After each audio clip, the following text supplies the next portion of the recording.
요즘 자꾸 이런 생각이 드시나요? 나는 왜 이렇게 느릴까?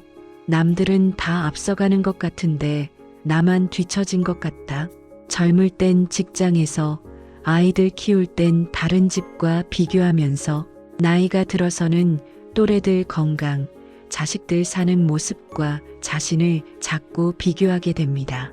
어느새 입에서 이런 말이 나올 때도 있지요. 나는 항상 한 발 늦는 사람 같아. 이 나이 되도록 이룬 게 뭐가 있나? 오늘은 이런 마음이 들 때 조용히 떠올려 보면 좋은 한 문장을 함께 나누려고 합니다. 천천히 가도 괜찮다. 이 말의 진짜 뜻을 어르신 삶과 연결해서 천천히 풀어보겠습니다. 우리는 어려서부터 이렇게 배웠습니다. 빨리. 남들보다 뒤처지면 안 된다. 눈치 빠른 사람이 성공한다. 학교에서도 성적 순위를 매기고, 회사에서도 실적 순위를 매기고, 심지어 집안에서도 남의 집 아이와 남의 집 사위, 며느리와 비교당하기도 했습니다. 그러다 보니 마음속 어디엔가 이런 생각이 자리 잡았습니다. 앞서가야 좋은 삶이다. 늦으면 안 된다. 그런데 인생을 길게 돌아보면 과연 그럴까요? 늘 앞에서 뛰어가던 사람이 꼭 행복하게 남는 것도 아니고, 조용히 자기 속도로 걸어가던 사람이 나중에 더 단단해 보일 때도 있습니다. 토끼와 거북이 이야기 다들 아시지요? 어릴 때는 자만하지 말라 는 교훈으로 들었지만, 이야기의 다른 면을 보면 이런 말도 할 수 있습니다. 빨리 가는 것보다 멈추지 않고 가는 것이 더 중요하다. 거북이는 한 번도 빨라진 적이 없지만 한 번도 포기한 적도 없습니다. 토끼보다 느렸지만 결국에는 도착했습니다. 천천히 가도 괜찮다 는 말은 대충 살아도 된다 는 말이 아니라, 내 속도대로 가도 괜찮다, 남의 속도에 맞추느라 나를 탓하지 말자 라는 말에 가깝습니다. 어르신의 인생을 한번 떠올려 보겠습니다. 남들보다 공부를 더 많이 하진 못했을 수도 있고, 젊어서 집을 빨리 장만하진 못했을 수도 있습니다. 자식들 출세가 기대만큼은 아니었을 수도 있습니다. 그래서 가끔은 나는 항상 남들보다 늦었지, 이렇게 생각하실 때도 있을 겁니다. 하지만 천천히 떠올려 보면 어르신이 여기까지 오는 동안 남들이 대신해 줄 수 없는 일들을 수없이 해오셨습니다. 매일같이 밥을 짓고, 가족들 도시락을 싸고, 아픈 사람 간호하고, 아이들 뒷바라지하고, 집안 어른들 챙기면서 누구보다 느긋하게 산 것처럼 보여도 사실은 누구보다 치열하게 한 발 한 발 걸어오신 겁니다. 남들이 눈에 띄게 앞서가는 동안 어르신은 조용히 자신의 자리를 지키며 걸어오셨습니다. 천천히 가도 괜찮다 는 말은 이렇게 묻는 말이기도 합니다. 빨리 가지 못했다는 이유만으로 지금까지의 나를 너무 헐값으로 보는 건 아닐까요? 나이가 들면 몸이 예전 같지 않아서 마음까지 초조해질 때가 있습니다. 예전에는 하루에 할 수 있던 일들이 이제는 이틀, 사흘에 나눠 해야 할 때도 있고, 버스 탈 때도 계단을 한 칸씩 천천히 올라가야 하고, 시장 볼 때도 발걸음을 자꾸 쉬어가야 합니다. 그러다 보면 나 자신을 향해 괜히 한숨이 나옵니다. 에휴, 나이 들어서 별 수 없지 뭐. 민폐만 안 끼치면 다행이지. 하지만 생각해보면 지금의 이 느릿함은 게으름이 아니라 어르신이 살아온 세월이 몸에 쌓인 결과입니다.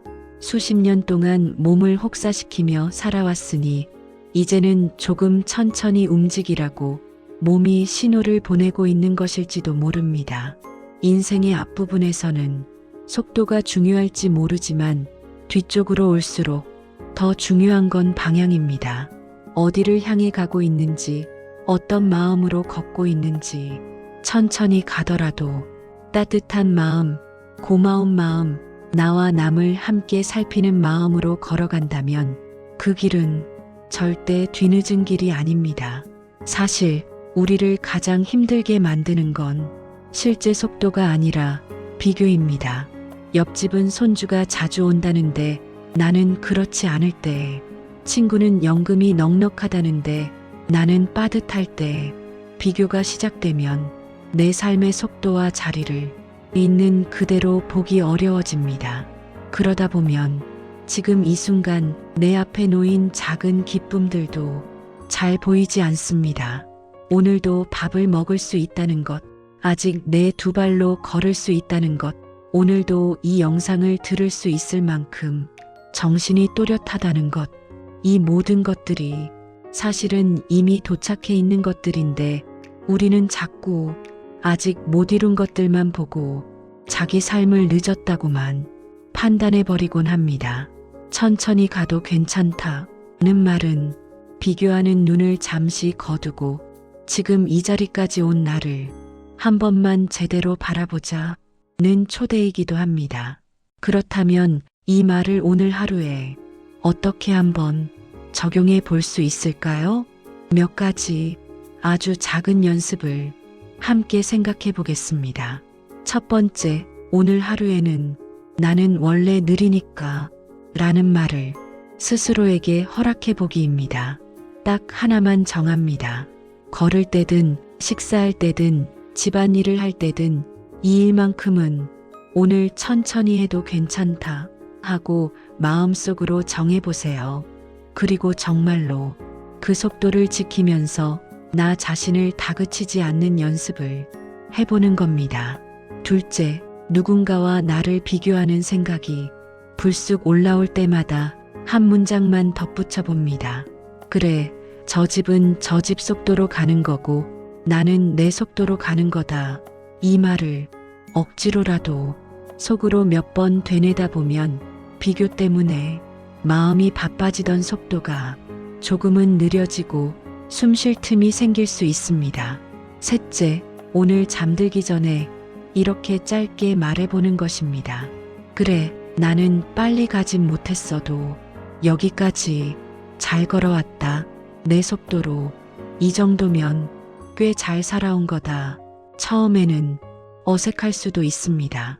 하지만 이 말을 하루, 이틀, 조금씩 반복하다 보면 스스로를 바라보는 눈이 조금씩 부드러워질 겁니다. 어르신, 지금까지의 인생을 달리기 시합처럼 느끼셨을 수도 있습니다.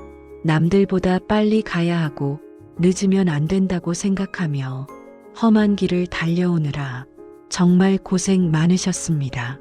하지만 인생의 마지막 구간에 들어온 지금 이 시점에서는 이렇게 말씀드리고 싶습니다. 이제는 천천히 가셔도 괜찮습니다. 빨리 가서 먼저 도착하는 것보다 넘어지지 않고 나와 내 주변 사람들을 함께 살피면서 끝까지 걸어가는 것이 더 소중합니다. 오늘도 어르신은 자신의 속도로 하루를 살아오셨습니다. 혹시 느리다고 느껴지더라도 그 발걸음 하나하나가 누군가에게는 큰 버팀목이었을 겁니다.